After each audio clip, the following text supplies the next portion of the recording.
In this video, I want to show you what to do when your Nmax, Xmax, or Tmax doesn't start and you need to start it urgently, either because you lost the key or because you need to start it quickly or because you need to get out of an emergency, or something like that. First of all, I'm going to make it very clear that if you still have the key and it's not working, first of all, keep the button pressed until a light comes on, and then it will work without any problems. If the same problem persists, I recommend changing the battery in the back, since many times while you're using it, let's say, these batteries usually run out, and it's a watch battery that can be easily replaced. So, without further ado, let's get started. Well, if for some reason you misplaced or lost the key, or it doesn't work or is destroyed and you need to start the bike urgently, as you can see, it doesn't work at all. And the bike is completely blocked. But there is a solution for that.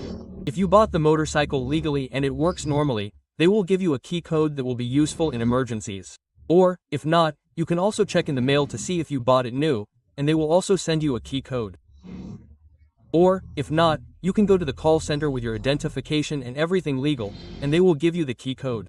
So, if you already have the key code, we are going to do the following. We are going to hold the knob down for 5 seconds 3 times, till, let's say, a light bulb comes on. Then we are going to hold it down for about 5 seconds, repeating it 3 times. Again. And once here we must write down the key code.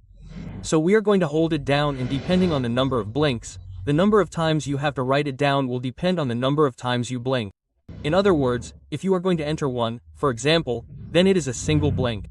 If it's, let's say, 6, then you have to wait for it to count 6 times and so on.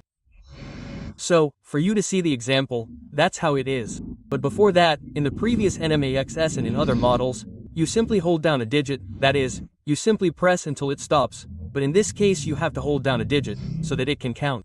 So, in my case, I have to hold down a digit. 1, 1, 2, 3. 1, 2, S, 3, 4, 5, 6, 1, 2, 3, 4, 5, 1, 2, 1, 2, 3. From there we can activate the knob and the motorcycle starts without any problem, and with that we can start the vehicle without any inconvenience. It's that simple. But then, as I said, for previous vehicles it's possible that it's simply Oppo and Milo, not like in my case where I had to hold down a digit for the count to appear. So with that you can start the vehicle. And well, I hope this video has been useful to you. Let me know with a like, subscribe, activate and all, and see you next time.